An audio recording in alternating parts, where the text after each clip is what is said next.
Espéreme. Grabando. Recording in progress. Bien, la anterior clase habíamos hablado todo respecto a lo que era laboratorio. Les había dado las indicaciones sobre el laboratorio y habíamos hablado de las áreas o secciones de un laboratorio. Habíamos hablado qué análisis se realizan en el laboratorio de hematología, de parasitología, de bacteriología, cuál era su utilidad en estos laboratorios, en serología para hormonas. También habíamos hablado de las técnicas que se utilizaban para el análisis de laboratorio, para la separación de proteínas, cromatografía. Hemos hablado para la cuantificación de sustancias químicas, autoanalizadores como el StatFax. Entonces, todo eso habíamos presentado y habíamos hablado en la anterior clase. Ahora continuamos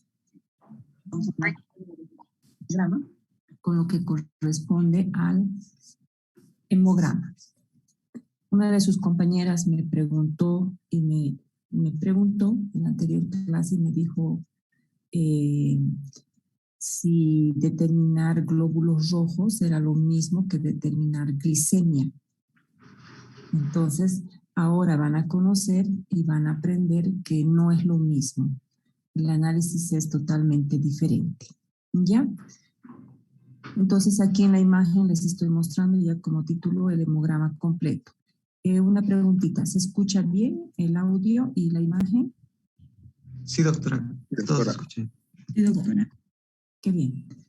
Entonces, aquí explicarles un poquito respecto a, primeramente, antes de entrar al hemograma completo, tuviéramos que hablar de lo que es la sangre. Y aquí en el dibujo se ve que tenemos aquí un vaso en el cual están, se podría decir, fluyendo, viajando, transportándose, debido a que aquí existe plasma, y el plasma es el agua, el líquido que hace que se transporten las sustancias químicas de un lugar a otro. Entonces la sangre es este fluido corporal que sirve más que todo para el transporte de los elementos que están presentes en este. Tiene esa coloración roja debido a un pigmento, y este pigmento se lo debe a, dice aquí pigmento hemoglobínico, debido a la hemoglobina. La hemoglobina, me está dando justo ahora, qué suerte, pero no, que está saliendo el sol. La hemoglobina es una proteína que se encuentra dentro de los glóbulos rojos. Dentro de una hemoglobina existe 280 millones, perdón, dentro de un glóbulo rojo existe 280 millones de hemoglobinas, que se va a avanzar más adelante, que nos sirven para transportar el oxígeno, el dióxido de carbono y otra función más. Y esta hemoglobina tiene un componente que se llama M o M. Es un compuesto tetrapirrólico y es los pirroles los que dan la coloración roja, ¿no? El compuesto tetrapirrólico. El grupo M es el que da la coloración roja a los glóbulos rojos y por ende al fluido corporal, que es la sangre. Normalmente está conformada en la sangre por el plasma. Este plasma que les indico que es el líquido que contiene agua que está circulando por todo el torrente sanguíneo, donde en ese líquido pueden ir proteínas, pueden ir todos los nutrientes. Las grasas van dentro de proteínas, tenemos nutrientes, tenemos electrolitos, vitaminas, minerales, todo fluye aquí. Y gracias a este plasma y a esta circulación sanguínea, es que puede llegar los nutrientes a las células y las células, o sea, se puede repartir a las células y las células por ende recibir estos nutrientes, estos alimentos, vitaminas, minerales para cumplir sus funciones vitales. También dentro del plasma, como se ve aquí en la figura, están los glóbulos rojos están los glóbulos blancos y se presentan también las plaquetas, ¿ya? Entonces hay elementos figurados que reciben ese nombre y están dentro de este componente que es la sangre. La volemia resulta el volumen total de sangre en el cuerpo. Normalmente una persona llega a tener 5 litros de sangre y aquí indica 5.600 ml, que corresponden a 5.6 litros. En un adulto más o menos de unos 70 kilogramos, lo que corresponde al 8% del peso corporal. Eso en cuanto al fluido, ¿no? Alguien está con micrófono abierto, espérenme, voy a silenciar.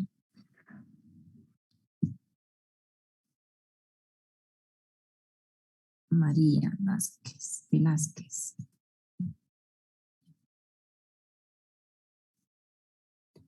Entonces, aquí vamos a mostrar a los diferentes componentes. Esperen, no me deja tener acción. Bueno, un ratito. No me deja mover el cursor, parece que se ha detenido.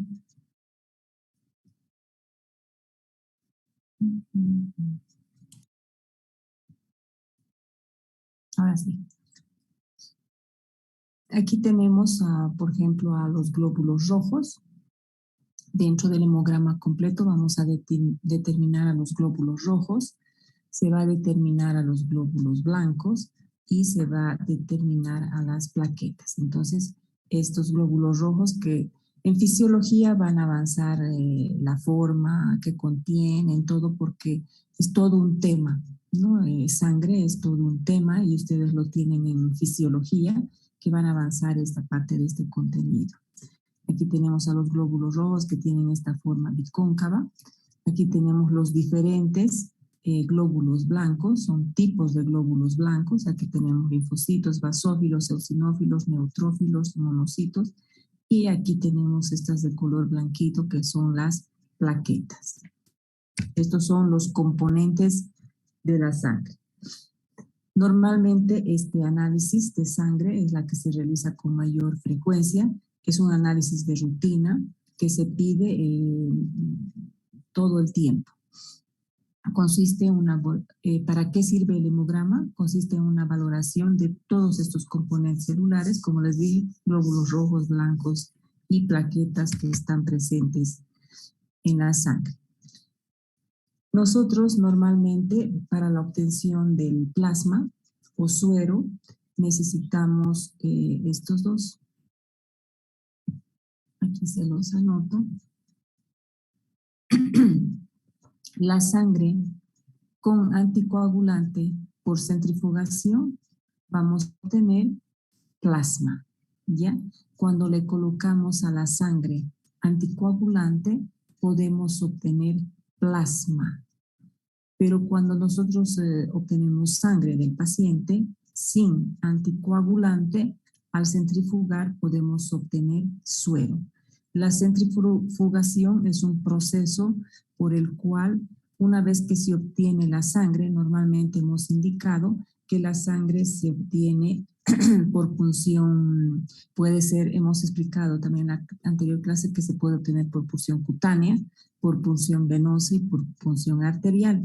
Les he explicado las tres, pero dentro de las tres la más útil y la que se puede obtener mayor volumen, hemos dicho que era la más útil y con mayor volumen es la sangre venosa, que se obtiene de la parte del brazo, ¿no? Llamada intravenosa.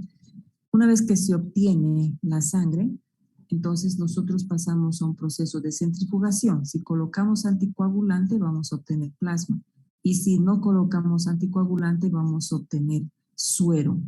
Y este suero es rico en todos los elementos químicos presentes en nuestro organismo, también el plasma, pero más que todo el suero es el que se utiliza para el análisis de bioquímica clínica que les he explicado en la anterior clase, para determinar glicemia, colesterol, bilirrubina, urea, creatinina, dentro de los perfiles que hemos identificado y se los he escrito en la pizarra virtual.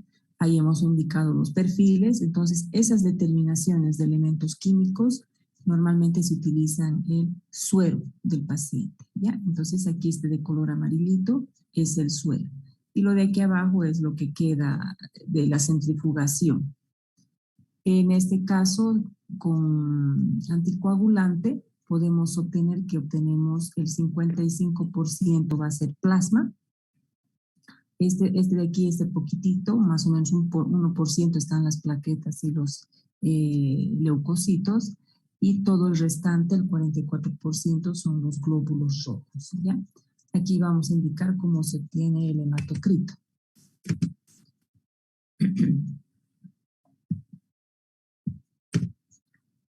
Entonces, para estos exámenes hematológicos, para observar normalmente sus características y que sufran alteraciones en cuanto a su forma, en cuanto a su tamaño, por lo tanto es necesario evitar que la sangre se coagule. Tiene que ser inmediato. No sé si alguna vez han visto también que hasta las pruebas de sangre, las pruebas de grupos sanguíneos, las hacen inmediatas. A veces les hacen por una punción capilar. Para ello se debe añadir a la sangre extraída anticoagulantes. O sea, es para evitar la coagulación, el EDTA, que es un anticoagulante utilizado al tomar las muestras para hemogramas. ¿Se requiere qué equipo? No es lo mismo que determinar glicemia, que se requiere el espectrofotómetro que les había indicado la anterior clase. No sé. En este caso, este autoanalizador llamado, es un equipo de hematología, es un analizador para los análisis hematológicos. Entonces se realiza en este análisis, se dice que se realiza en menos de 1 minuto con una pequeña cantidad de sangre. Aquí en esta figura les muestro. Aquí está el tubo de ensayo, miren, aquí está sosteniendo y aquí tiene donde tenemos que meter la muestra. La muestra entra, aquí absorbe y pasa a este equipo. O sea, esto lo que les estoy indicando está aquí. Entonces solamente tenemos que poner el tubo de ensayo y directamente aquí la muestra se absorbe y este equipo solito analiza todo en un instante y emite resultados de manera digital. Entonces es un equipo que se le podría decir muy sofisticado, porque antes los bioquímicos tenían que analizar manualmente el hemograma, o sea, contar los glóbulos rojos, se hacía por fórmulas manualmente y visualmente también al microscopio se observa lo que es los leucocitos. En este caso, este equipo ya es sofisticado, es automático, es un analizador en el cual solo con una pequeña muestra de sangre tenemos casi todo el análisis completo. Antiguamente se tenía que hacer, por ejemplo, para determinar glóbulos blancos, no sé si observan esta imagen, un portaobjeto. Con otro portaobjeto se colocaba una gotita de sangre y se hacía el frotis. O sea, uno con el otro se frotaba y se teñía y se llevaba al microscopio con acerte de inmersión, entonces para observar y contar a los glóbulos blancos, ¿no? Pero ahora ya tenemos este analizador hematológico. Normalmente es usado para este fin. No es lo mismo, porque en la anterior clase yo ya les he mostrado al equipo que es el StatFax, que es el que analiza a los elementos químicos presentes en la sangre. ¿Qué parámetros podemos determinar nosotros en este analizador? Nosotros podemos determinar, aquí tenemos, ¿no?, el recuento, normalmente el número o la cantidad de glóbulos rojos. Podemos determinar la cantidad de hemoglobina, podemos determinar el porcentaje de hematocrito, podemos determinar todo esto respecto a lo que es los glóbulos rojos. También podemos determinar el BCM. Ustedes van a escuchar como BCM, y el BCM es el volumen corpuscular medio, que ahorita les voy a explicar qué es. Tenemos a la hemoglobina corpuscular media y tenemos a la concentración de hemoglobina corpuscular media. No mucho, no es muy frecuente. Tenemos relacionado eso respecto a los glóbulos rojos.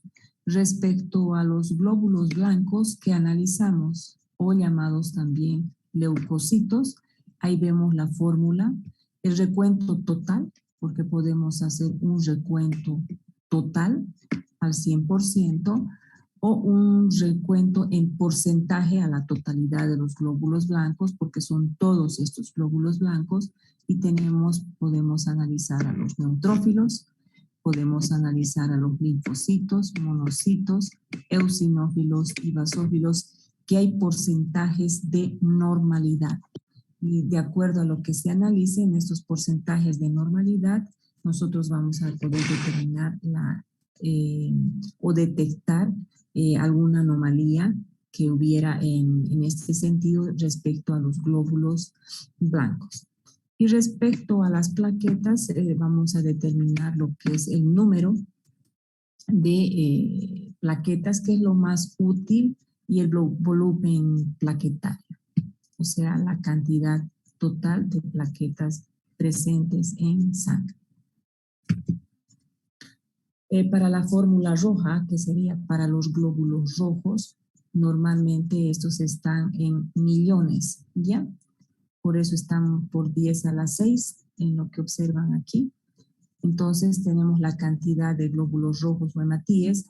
Los glóbulos rojos reciben 3 nombres. Se llaman glóbulos rojos, se llaman hematíes o llamados también eritrocitos. Normalmente tenemos de 4 a 5 millones por microlitro, y vamos a ver que el aumento de estos glóbulos rojos en la sangre podría provocar, podría producir por talasemias, por cardiopatías, podría provocar una hipoxia o por las grandes alturas. Y valores disminuidos lo que nos provoca es una anemia, ¿no? La anemia es lo que provoca el número disminuido de glóbulos rojos. Entonces, normalmente a los glóbulos rojos se los calcula por milímetro cúbico. La hemoglobina, la valoración que se nos da es gramos sobre litros, y esto va a variar según la edad. Esto más que todo viendo los parámetros. El hematocrito se mide en porcentaje, les voy a mostrar cómo se mide en porcentaje, y el porcentaje y más que todo es el porcentaje del volumen total de la sangre compuesta por glóbulos rojos. Van a ver lo interesante que es determinar el hematocrito. Dentro de los glóbulos rojos, el parámetro normal, aquí tenemos a los glóbulos rojos, en varones es, miren, de 4.5 a 5 millones por milímetro cúbico. Y no se olviden, por milímetro cúbico, nosotros tenemos 5 litros, ¿no? Entonces, dentro de este glóbulo rojo, no se olviden que existen 280 millones de hemoglobinas. Es que también células tenemos desde la punta de la cabeza hasta la punta de los pies, y nosotros necesitamos que llegue oxígeno a todos nuestros tejidos. El valor de las mujeres es un poquito inferior, pero esto varía también, ¿no? De 4 a 4.5 millones por milímetro cúbico. Respecto a los valores normales de la hemoglobina, el valor normal de los varones, esta es una proteína, esta es la hemoglobina, que cuando yo termine de dar clases, el doctor Gonzalo Rojas les va a dar lo que es proteína, les va a explicar su estructura, su función de la hemoglobina, y vean en esta estructura, este de aquí, este celestito es el grupo M, este de aquí es el grupo M, y tiene 4 grupos M, y tiene 4 cadenas. Miren, está en colores. se llaman globinas. Por eso recibe el nombre de hemoglobina, porque tiene 4 globinas. Y los M son los que dan la coloración roja y son los que también agarran, fijan al oxígeno para transportarlo. Y estas se encuentran dentro de los glóbulos rojos. Esta hemoglobina, normalmente los varones, al tener también un volumen mayor de sangre, el valor también es un poquito más, de 14 a 18, y las mujeres tienen de 12 a 16 gramos por litro, ¿no? O por decilitro. En este sentido, gramos por litro. En este sentido, ¿cómo obtenemos nosotros el hematocrito? Esperen.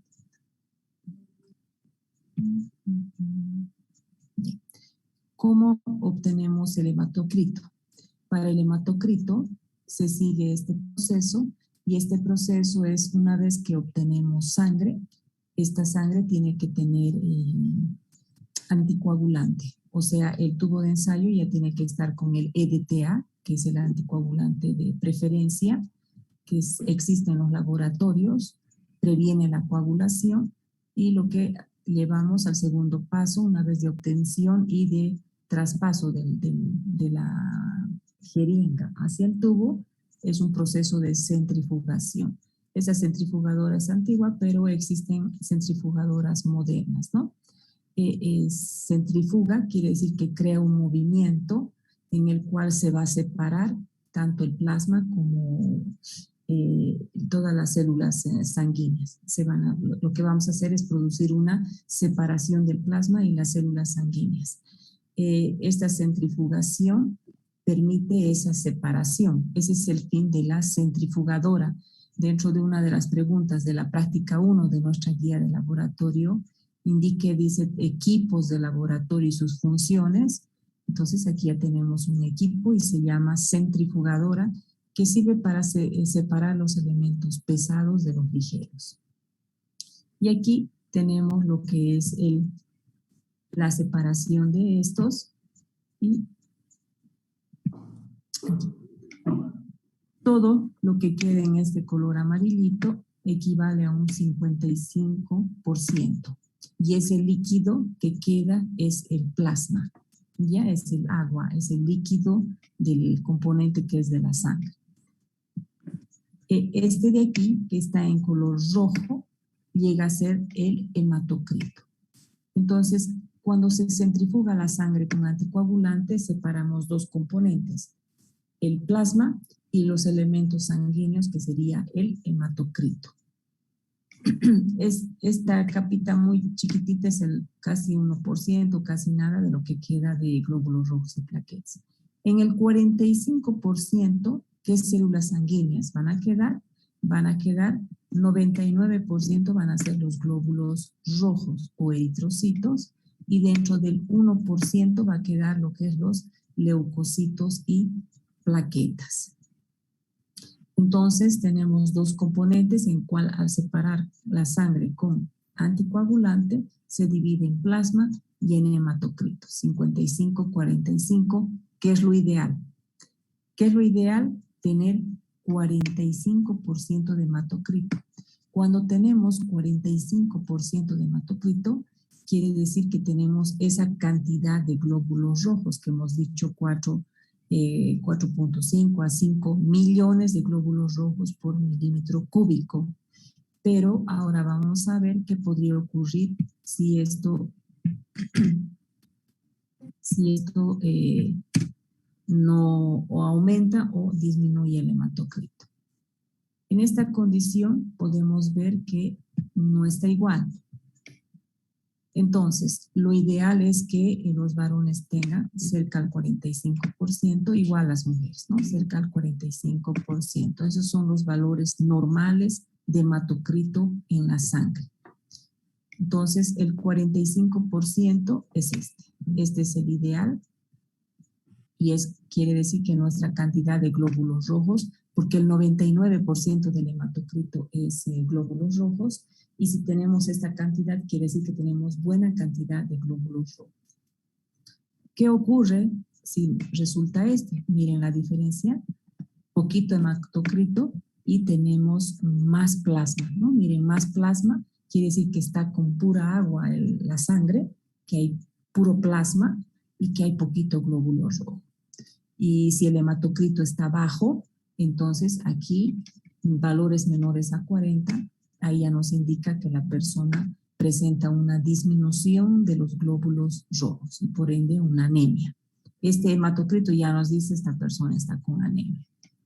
Y en el momento en que el hematocrito más bien supere, miren, de lo que debería ser, supera los valores y está aumentado el hematocrito, o sea, hay más hematocrito que plasma, poquito plasma, supera los valores mayores a 50, se llama policitemia, que sería el aumento de glóbulos rojos en la sangre, que ahorita veríamos cuáles serían las causas para que se produzca estas alteraciones. Hasta aquí. No sé si tienen alguna duda, jóvenes. Doctora, Dime. tengo una pregunta. Respecto a la hemoglobina, ¿qué pasaría si se aumenta o cuál sería el rango para decir que sea como que es aumentado y qué pasaría? Y si se ha disminuido, ¿qué pasaría? Sí, ahorita vamos a avanzar en hemoglobina. Por el Vale. momento estamos en hematocrito. Está bien, buena tu pregunta, pero ahorita vamos a avanzar. Ahorita estamos hablando, si te das cuenta, y tiene esto relación. Si tu hematocrito está bajo, ¿crees que haya más hemoglobina o menos hemoglobina? Nicolai. Menos hemoglobina. Ajá. Ya el hematocrito nos da referencia de que la hemoglobina nos va a salir también baja. Y por ende, si no hay buena hemoglobina, ¿cuál es su función de la hemoglobina? Todavía no han aprendido, pero ahorita ya pueden saber un poco. Su función de la hemoglobina es el transporte de oxígeno de los pulmones a los tejidos. Y en el momento que la hemoglobina baja sus valores normales, no va a llegar buena cantidad de oxígeno a los tejidos. Y si no llega buena cantidad de oxígeno a los tejidos, se provoca una glucólisis anaeróbica, acidosis láctica, no se produce buena cantidad de energía de ATP. Si no hay ATP, no funciona bien la bomba de sodio y potasio.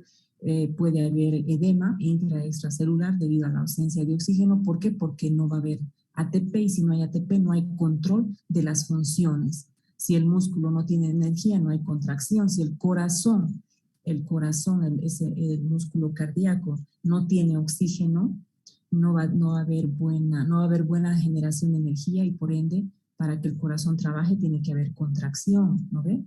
Todos los tejidos normalmente tienen una función en base a la energía. El cerebro necesita energía para la neurotransmisión. Entonces, la ausencia del oxígeno debido a la deficiencia de hemoglobina, y aquí estamos viendo que no va a haber deficiencia de hemoglobina por falta de glóbulos rojos, porque la hemoglobina va dentro del glóbulo rojo, como que depende del glóbulo rojo, porque ella solita no puede viajar en el plasma. Ella tiene que estar dentro del glóbulo rojo. Entonces ya eso nos determina de que va a haber falta de oxígeno en los tejidos y va a provocar toda una descompensación y patologías en nuestro organismo. Entonces, nos diría que la persona está con anemia, si el hematocrito está bajo, los valores de hemoglobina estarían bajos, menores a 10 gramos sobre decilitro. Entonces, los síntomas en este caso van a ser la palidez, astenia, cefalea, taquicardia, irritabilidad, cansancio, fatiga, somnolencia. ¿Por qué? Porque la persona va a estar hasta somnolienta, también con sueño, todo debido a que está con ausencia de la hemoglobina y por ende de oxigenación en los tejidos. Cefalea es el dolor de cabeza, ¿no? Normalmente puede haber una anemia aguda, que puede ser por pérdidas masivas de sangre, por una hemorragia, o una anemia crónica debido a tumores, parasitosis, deficiencias de vitaminas, de hierro, enzimas, anemias de origen genético. Anemias hay un montón, jóvenes. Por ejemplo, si le falta hierro, se llama anemia ferropénica. Por ejemplo, si le falta a nuestro organismo la vitamina B12, va a provocar anemia megaloblástica. Los glóbulos rojos crecen mucho y al crecer mucho por deficiencia del ácido fólico y de la cobalamina, que es la vitamina B12, crecen y aumentan de tamaño y se destruyen. Si nos falta la vitamina B12 por el factor intrínseco, se puede provocar la anemia perniciosa. Entonces, por parásitos, tumores en las cuales no pueda producirse los glóbulos rojos, ¿no? Y genéticas, la anemia drepanocítica, la anemia, bueno, hay diferentes hemolíticas, etcétera, donde lo que hay es ausencia de enzimas que hacen que se produzcan los glóbulos rojos o la hemoglobina, etcétera, ¿no? En sus funciones. Entonces tenemos, todos estos factores nos conducen a una baja cantidad de producción de glóbulos rojos. O sea, los factores pueden ser porque no se estén produciendo los glóbulos rojos, también fallos en donde se producen en los órganos y tejidos, la médula ósea, el vaso, el hígado. Estos órganos son los que producen los glóbulos rojos. Si hubiera cirugía, si hubiera tumores, si hubiera algo en estos tejidos, no llega a producirse los glóbulos rojos. O por estos factores que pueden ser también externos, la mala alimentación o mala absorción. A veces de una cosa conlleva a la otra. Y el que les dije de manera aguda es las pérdidas masivas de sangre por hemorragia. Esto va a hacer de que este es el volumen normal de glóbulos rojos. Aquí vean la cantidad normal. Y en una anemia vamos a ver una cantidad disminuida. Entonces, si hay menos glóbulos rojos, hay menos hematocrito, ¿ya? Lo ideal es el 45% y si bajan esos valores, entonces se va a provocar una anemia. La policitemia normalmente es cuando se tiene abundante cantidad de glóbulos rojos y normalmente es fisiopatológico, ¿no?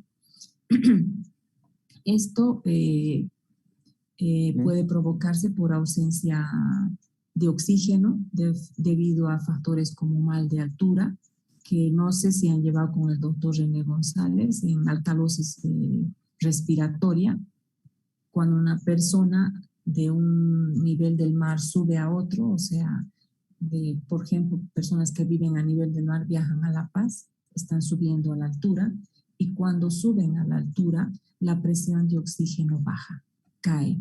Y si cae la presión de oxígeno, la presión parcial de oxígeno, no es que cuando uno sube a las alturas ya no hay oxígeno, sino que la presión es baja. La persona no recibe la cantidad suficiente de oxígeno, se provoca una alcalosis de tipo respiratoria y ante el mecanismo de que la persona tiene ausencia de oxígeno por este mal de altura, hay un mecanismo compensatorio. Un mecanismo compensatorio a corto plazo es liberar el 2,3-bifosfoglicerato que van a ver más adelante, pero hay un mecanismo a largo plazo que es producir más glóbulos rojos. Y eso ocurre con las personas que viven en las alturas, tienden a producir más glóbulos rojos. ¿Por qué? Porque las células requieren de más cantidad de oxígeno a esa presión parcial de oxígeno. Puede ser como mal de altura o como algo crónico que tiene mayor cantidad de glóbulos rojos los que viven en las alturas. Posteriormente, tal vez en un recién nacido también, como mecanismo compensatorio, forman más glóbulos rojos para oxigenar mejor sus tejidos. También por falta de oxígeno, por insuficiencias cardíacas, por enfermedades pulmonares obstructivas que hacen que haya una deficiencia de oxígeno y esto vaya a provocar a mayor producción de glóbulos rojos. Y existe policitemías de origen genético, ¿no? Que van a provocar el aumento de glóbulos rojos en la sangre. Entonces, la diferencia una es de que en el hematocrito, cuando tenemos disminución, sería anemia, y cuando tenemos aumento de glóbulos rojos, sería policitemia. Y es el aumento de la cantidad de glóbulos rojos. Los valores normales o la interpretación de...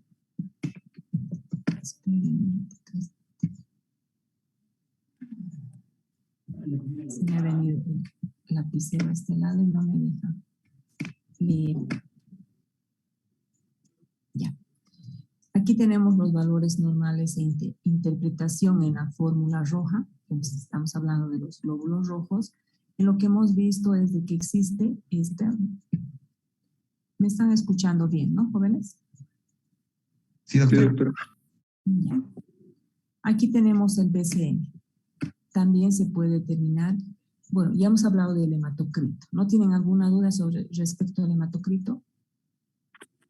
Doctora, en esas deficiencias que teníamos en anemia, ya sea de vitaminas, hierro, enzimáticas y genéticas, ¿a qué hacía referencia esas deficiencias genéticas?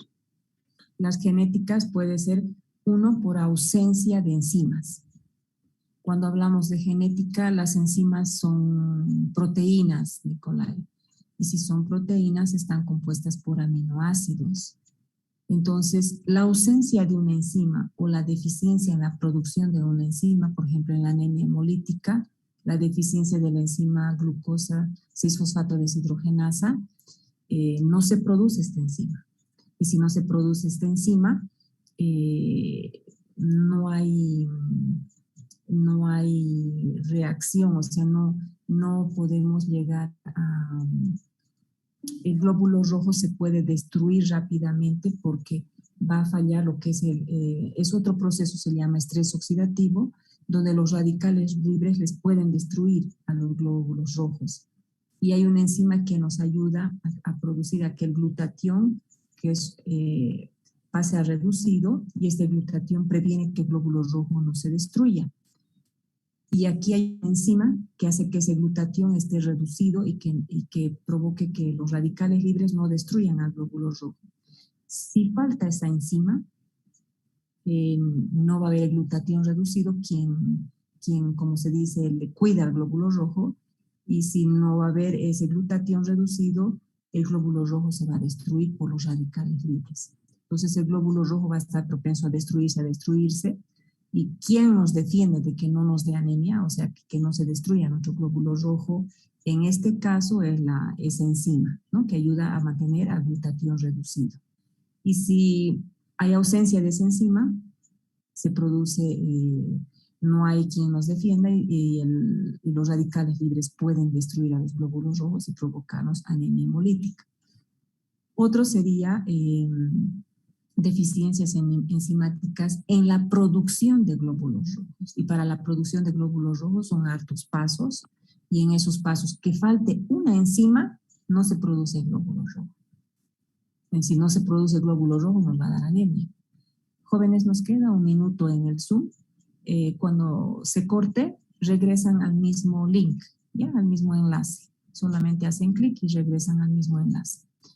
Entonces, al decir genéticas, es que la ausencia de una enzima puede provocar fallas en la síntesis de glóbulos rojos, en la producción de glóbulos rojos, y por ende no se forman los glóbulos rojos. Ahora, puede ser que la enzima esté bien, pero necesitamos hierro, y hay una enzima que le ayuda a añadir hierro ya cuando se está formando el glóbulo rojo. Y si esa enzima está deficiente, pero comemos hierro, la enzima no se puede añadir hierro a la estructura para que se vuelva o sea, para que se vuelva hemoglobina. Entonces, nos va